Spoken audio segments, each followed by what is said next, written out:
Hey everybody, Tom Barnes, stories from the 78 across the pond, as they say, with my friend Dr. Tara. How are you, Doc?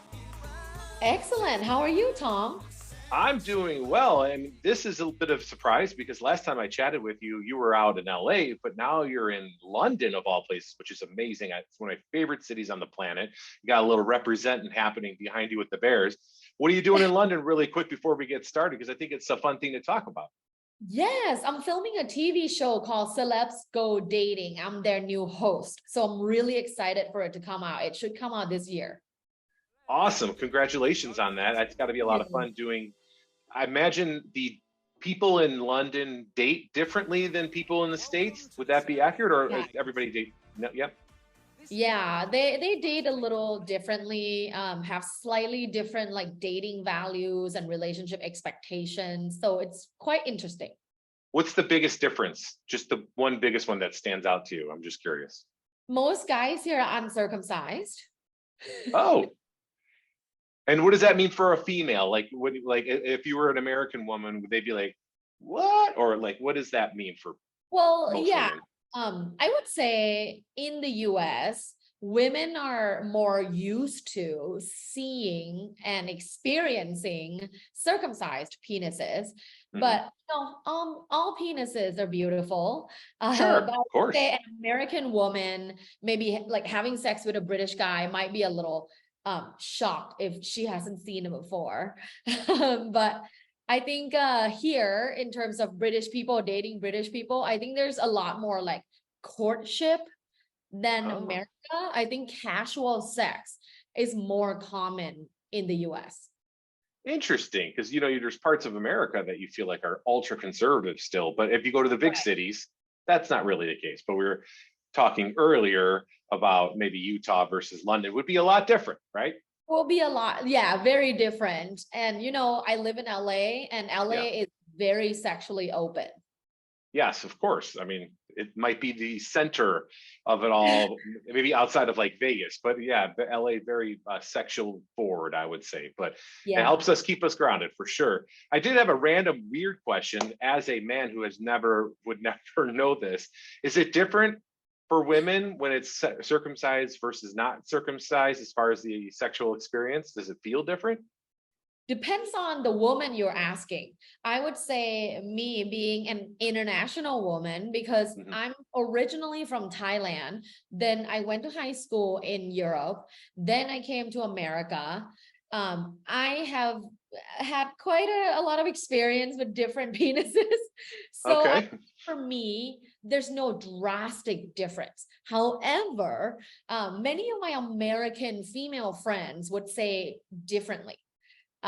Some of them are like, oh, I can't do uncircumcised, like Oh, completely. Some of them are open to the idea but have never tried. So it just depends on the life experience the woman has had. all right, fair enough.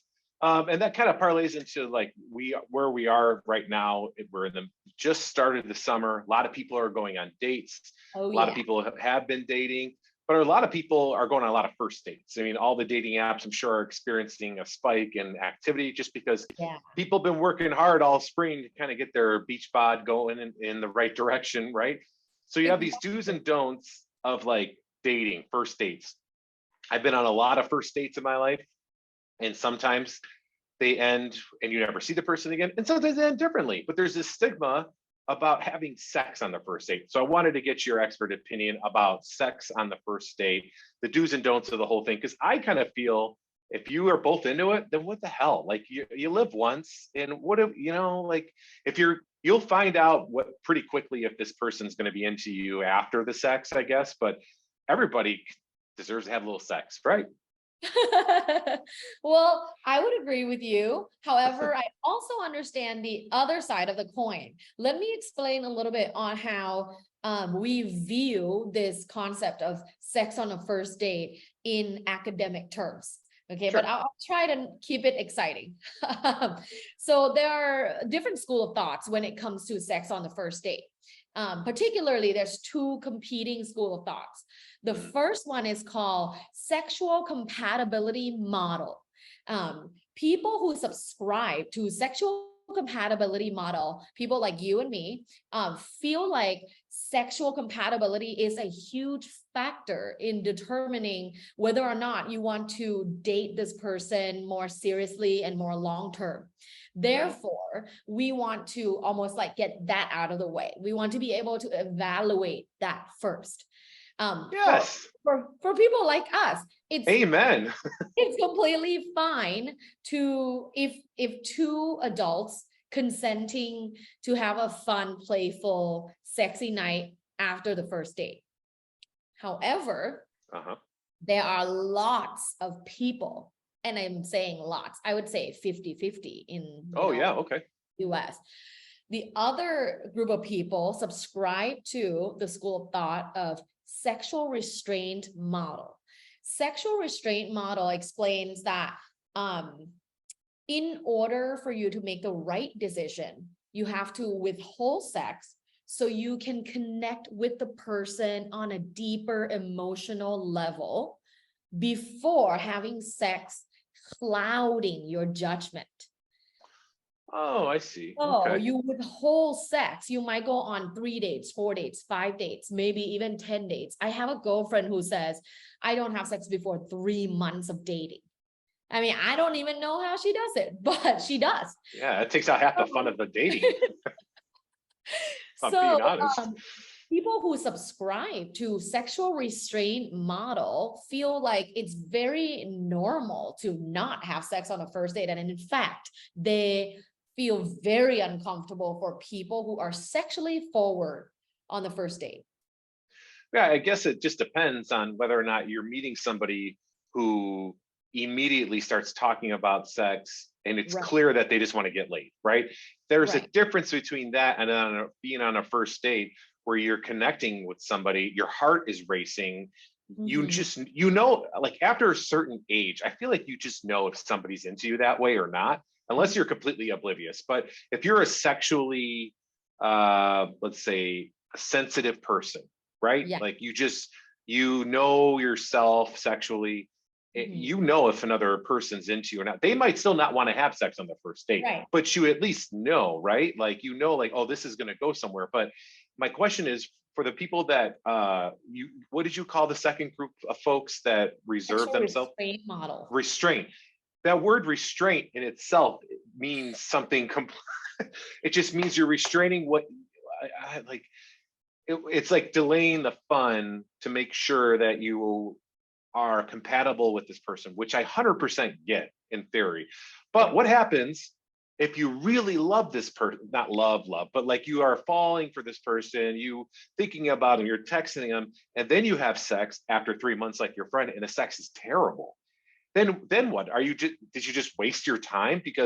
Or are there people that will just suffer through terrible sex because their partner's so great? That's a really good point. But I think for people who are in the subscribing to the sexual restraint model, they feel as though once you have the emotional connection established, the sex is better. So has that been your experience? Well, let's say the argument on that side is sorry, maybe to get that personal. Emotional connection is established. You have sex. Sex is better because you know the person well, you trust them, you have good feelings about them, you're falling for them. So that first time with the person feels better than the first time on the first date, right? Because I mean, technically, I understand. You've only met the person. I don't know how long the date is, 6 hours, 12 hours, but by sheer like amount of hours, like amount of time you spend with a person, I can see why the sexual restraint model might seem appealing to, like, for example, women, particularly heterosexual women. Okay. Because I understand. Culturally, I mean, I'm not in that school of thought, but culturally, women may feel like men who want to have sex with them early are just using them for sex. Right. And to be fair, there are a lot of men that do that. But I have also been on the receiving end of a lot of this thing makes me sound way more than I want it to sound, but I've had women who are interested on a first date and then you don't hear from them again, where you're like, oh, cool, like you were just in for booty, which is fine. But like, I feel like that gets lost a little bit because if a guy says it, then it's like, that's not true. Women are not like into Right. one night stands, but there, I wouldn't say maybe as many women as men, but there are certainly women yeah. out there that are into one night stands. Oh yeah. Oh yeah. I have, I have had friends with benefits and also my female friends that have their like booty calls. We know what we're doing. I've had situationships where I'm just like, hey, listen, like, we're just having fun. Like, I'm not committing to this relationship. So I think there are a lot more modern women who perhaps now like moving to subscribing to more sexual compatibility model. Also, there's just a lot of people in the millennials generation as well as Gen Z generation that have observed their cold and distant and sexually dissatisfied parents.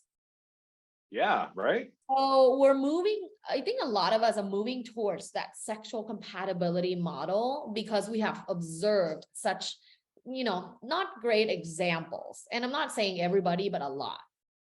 Right. I mean, I think it's gross to think about your parents getting busy, but like, Oh, I love it.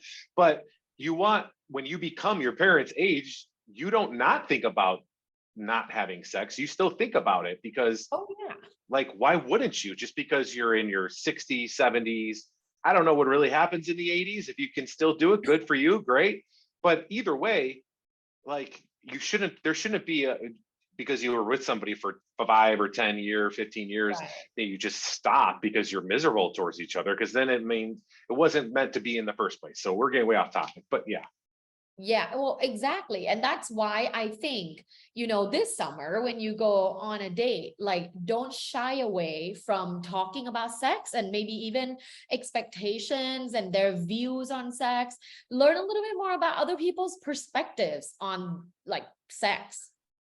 Right. Yeah. It's been such a taboo topic to talk about, especially on the first date. But Right. I found it refreshing when I was with somebody that was open to having just a conversation, not even flirty per se, but kind of flirty, you know what I mean? But like you were just kind of feeling it out, no pun intended, to like, see where you were at. Because like I said, you kind of, if you're attracted to somebody immediately when you see them, right? Like you sit down, they always look different than their picture, sometimes better, sometimes not better, right? But when you get that match that you were hoping to get, you're like, oh damn, okay, Yeah. like let's work on this a little bit, and then you never know. You're right. I mean, I, was on dating apps for a long time and I went on a bunch of dates and you can tell, I don't care how clueless you are. When you show up on a date, people, and this is based on lots of studies, people make their first judgment in 7 seconds. 7. Totally believe it. Like, let's count right now. 1, 2, 3, 4, right? That's fast. Right. It's real fast. I mean, but I can be honest with you. I've been on dates where as soon as I sat down, I was like, nope. Like Exactly. the picture was great, the person's great, but then all of a sudden or like maybe after they say something, we're like, nope. Definitely after 5 minutes. Definitely after 5 minutes, like, oh, Yeah. this is definitely not going to go on a second date, or oh, this is definitely going to happen on the second. Go have a second date, not the sex part, but just the second date part of it, because it's not all about sex, but sex is a huge component, and I think people are afraid to talk about it. I agree. And I think that actually talking about sex on the first date is not a bad thing.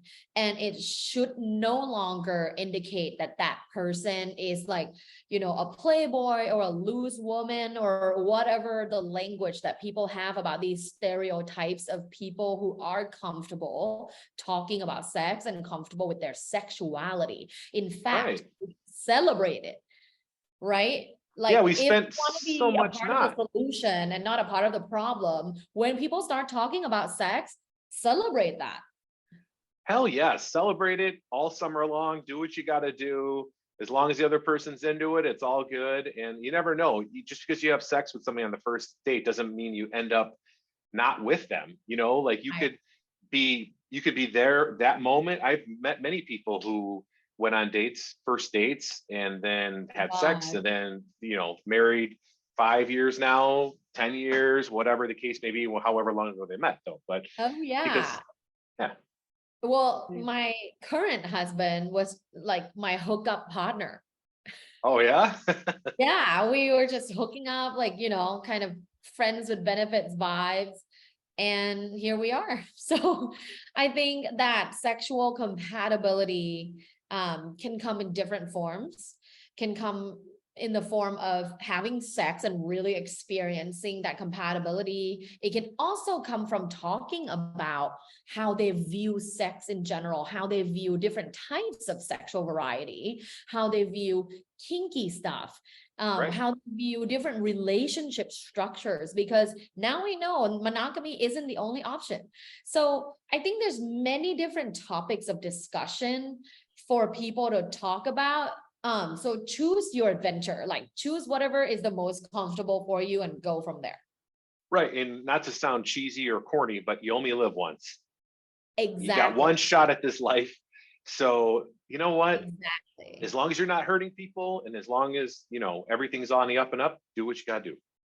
Sex should be consensual and fun. Yes. So Not timing, repressed. no, consensual and fun. So timing and who it is. I mean, at the end of the day, none of that really matters as long as it's consensual and it's Right. fun. Absolutely. Well, thanks, Doc. I appreciate you giving me some pointers here, and everybody watching. It's not lost on me. You have a podcast. You're doing 100 different things. You're usually out in California, but you are in LA doing, or I'm sorry, London, doing a dating show where celebrities date the commoners. But so obviously you're an expert in the field, so I value your time. So thank you very much. If people want to find out what you're doing, when you're doing, what's the best way for them to find it, look into you? Yes, my website. I have all my information, my social media, and my projects on my website. That's luvbites.co, LUVBITES.co. It's been a pleasure talking to you, Doc. Thank you so much. Thank you, Tom.